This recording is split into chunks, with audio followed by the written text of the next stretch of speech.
सभी साथियों को नमस्कार, गुड मॉर्निंग। दोस्तों, बाल विकास एवं शिक्षा शास्त्र की आज की ऑब्जेक्टिव क्लास में हम साइकोलॉजी के महत्वपूर्ण प्रश्नों के बारे में चर्चा करेंगे।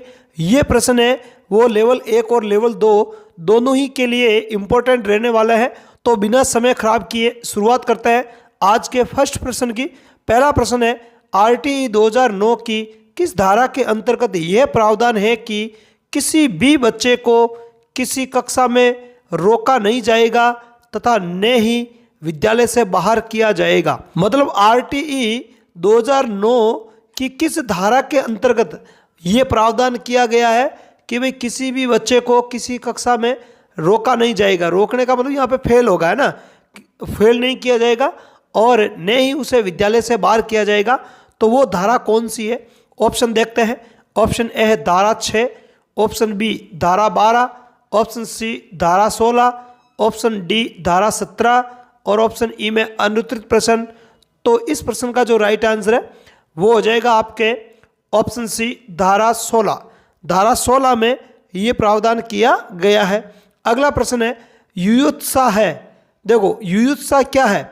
ऑप्शन ए अभिप्रेरक, ऑप्शन बी उद्दीपक, ऑप्शन सी समस्या, ऑप्शन डी इच्छा और ऑप्शन ई में है अनुत्तरित प्रश्न।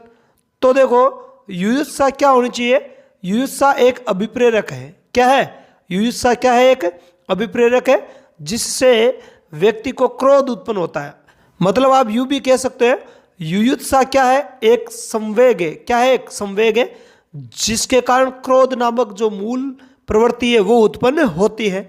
अगला प्रश्न देखते हैं, 0 से 25 बुद्धि लब्धि IQ को कहते हैं। मतलब ऐसे बालक जिनकी जो बुद्धि लब्धि है वो 0 से 25 होती है, तो ऐसे बालकों को क्या कहते हैं? ऑप्शन ए है मूर्ख बालक, ऑप्शन बी में है जड़ बालक, ऑप्शन सी है पिछड़ा बालक, ऑप्शन डी में है मंद बुद्धि बालक और ऑप्शन ई में अनुत्तरित प्रश्न। तो देखो 0 से 25 जिनकी IQ होती है तो उनको अपन क्या बोलते हैं? जड़ बालक।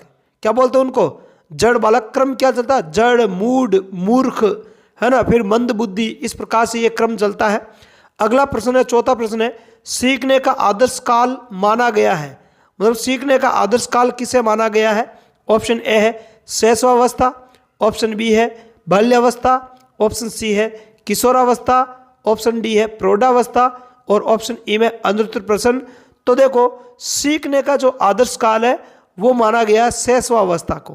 किसको? शैशवावस्था को। और वैलेंटाइन ने शैशवावस्था को सीखने का आदर्श काल कहा है। किसने? वैलेंटाइन ने। सीखने का आदर्श काल किसको कहा है? शैशवावस्था को। किसको? शैशवावस्था को। अगला प्रश्न देखने से पहले एक महत्वपूर्ण और इंपॉर्टेंट सूचना दे दूं। आप हमारे यूट्यूब चैनल के अतिरिक्त मिलर एजुकेशन के टेलीग्राम चैनल से भी जुड़ सकते हो और टेलीग्राम से जुड़ने का आपको ये बेनिफिट होगा कि टेलीग्राम पर रीट सब्जेक्ट्स के जो है वो आपको डेली एक निश्चित शेड्यूल के तहत आपको क्विज मिलता है। तो टेलीग्राम चैनल को जरूर ज्वाइन कर लें ताकि रीट से संबंधित जितने भी सब्जेक्ट्स हैं उनके क्विज आपको हर रोज़ पढ़ने को मिले ताकि आपकी तैयारी और बेटर हो सके। साथ ही साथ यदि आपको ये प्रश्न अच्छे लगे हैं, है ना, तो वीडियो को लाइक करके अपने दोस्तों में शेयर करना है और साथ ही साथ चैनल पर नए हो तो चैनल को सब्सक्राइब जरूर करना है। अगला और पांचवा प्रश्न देखते हैं, बालक की भाषा विकास के क्रम में अंतिम क्रम या सोपान है। मतलब भाषा विकास का जो क्रम चलता है ना, तो उसमें अंतिम क्रम कौन सा होता है या भाषा विकास के चरणों में अंतिम चरण कौन सा होगा? ऑप्शन देखते हैं। ऑप्शन ए है ध्वनि पहचानना, ऑप्शन बी ध्वनि उच्चारण, ऑप्शन सी शब्द उच्चारण, ऑप्शन डी भाषा विकास की पूर्वावस्था और ऑप्शन ई में अनुत्तरित प्रश्न। तो देखो बालक सबसे पहले ध्वनि को पहचानना स्टार्ट करता है ना। सबसे पहले बालक है ना, वो माँ की जो ध्वनि है उनको पहचानने लग जाता है ना, माँ को पहचान लेता है कहने का मतलब। और फिर ध्वनि का उच्चारण करना सीखता है, फिर शब्दों का उच्चारण सीखना करता है ना, फिर भाषा विकास की पूर्वावस्था है वो आती है। तो इसलिए ये अंतिम चरण होगा। तो इसका राइट आंसर वो हो जाएगा आपके ऑप्शन डी, भाषा विकास की पूर्वावस्था। अगला प्रश्न है, गेस्टोल्ट का अर्थ है। मतलब गेस्टोल्ट का अर्थ क्या है? ऑप्शन ए पूर्णाकार, ऑप्शन बी में है संज्ञान, ऑप्शन सी में है अंतर्दृष्टि, ऑप्शन डी में है अनुबंधन और ऑप्शन ई में अनुत्तरित प्रश्न। तो देखो गेस्टोल्टवादी वैज्ञानिकों के बारे में आप जानते ही हो, है ना, वर्दीमर है, कोहलर है, कॉफका है, कुर्ट लेविन है, जिनको गेस्टोल्टवादी मनोवैज्ञानिक कहा जाता है। ये जो गेस्टोल्टवाद जो शब्द है इसका अर्थ क्या है? तो इसका जो राइट आंसर है वो हो जाएगा आपके ऑप्शन सी अंतर्दृष्टि। क्या हो जाएगा? अंतर्दृष्टि। अगला प्रश्न है, 7वां प्रश्न है, बहिर्मुखी विद्यार्थी अंतर्मुखी विद्यार्थी से किस विशेषता के आधार पर भिन्न होता है? मतलब एक बहिर्मुखी विद्यार्थी जो होता है वो अंतर्मुखी विद्यार्थी से किस आधार पर भिन्न होता है? ऑप्शन देखते हैं। ऑप्शन ए है मजबूत भावनाएं, पसंदगी एवं नापसंदगी। ऑप्शन बी है मन ही मन परेशान होने की अपेक्षा अपनी भावनाओं को अभिव्यक्त करता है। ऑप्शन सी अपने बौद्धिक कार्यों में डूबा रहता है। ऑप्शन डी बोलने की अपेक्षा लिखने में बेहतर। ऑप्शन ई अनुत्तरित प्रश्न।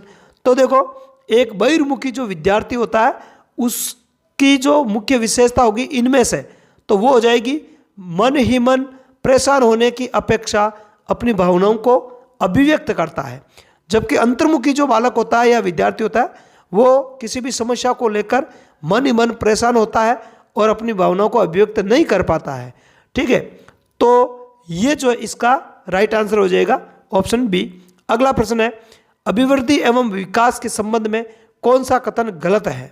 मतलब अभिवृद्धि और विकास के संबंध में दिए गए कथनों में से कौन सा गलत कथन है? ऑप्शन ए है अभिवृद्धि निश्चित आयु तक जबकि विकास जीवन पर्यंत चलता है। बिल्कुल ये तो सही है ना। वृद्धि एक निश्चित आयु के बाद में रुक जाती है, जबकि विकास है वो जन्म से लेकर मृत्यु तक चलता रहता है।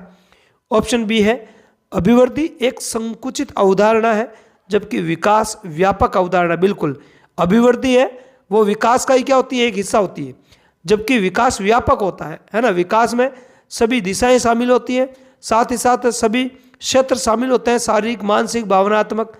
आगे देखो वृद्धि दिखाई नहीं देती है जबकि विकास दिखाई देता है। नहीं, ये नहीं होगा। वृद्धि दिखाई देती है जबकि विकास दिखाई नहीं देता है, ध्यान रखना।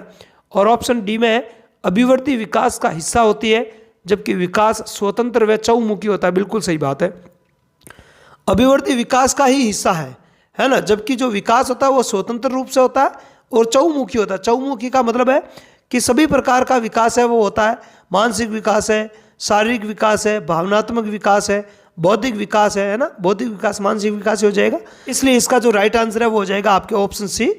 अगला प्रश्न देखते हैं, नंबर क्वेश्चन है, निम्न में से कौन सी एक उप अवस्था गर्भावस्था की नहीं है? मतलब यहाँ पे उप अवस्थाएं दे रखी है, इनमें से कौन सी एक उप अवस्था गर्भावस्था की उप अवस्था नहीं है?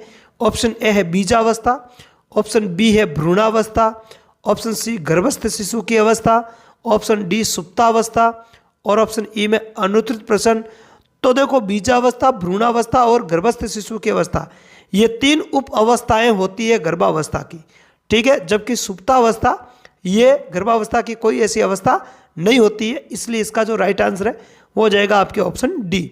अगला और आज का अंतिम प्रश्न है, सर्वप्रथम भारत में बाल विकास के अध्ययन की शुरुआत कोलकाता विश्वविद्यालय से हुई है, तो कब से हुई है? ऑप्शन ए है 1920 से, ऑप्शन बी 1930 से, ऑप्शन सी 1935 से और ऑप्शन डी में है 1938 से और ऑप्शन ई में अनुत्तरित प्रश्न।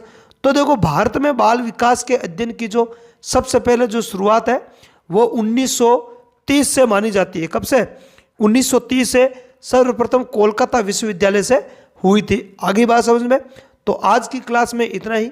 यदि क्लास आपको अच्छी लगी है तो इसे लाइक करके अपने दोस्तों में ज़रूर शेयर करना है और चैनल पर आप नए हो तो चैनल को सब्सक्राइब करके बेल वाले आइकन को प्रेस कर लेना है, ताकि जैसे ही मैं कोई वीडियो अपलोड करूं उसका नोटिफिकेशन आपको तुरंत मिल जाए। तो आज की क्लास में इतना ही। कल 6:05 पर नई क्लास के साथ फिर से आपसे मिलेंगे। तब तक के लिए धन्यवाद। जय हिंद।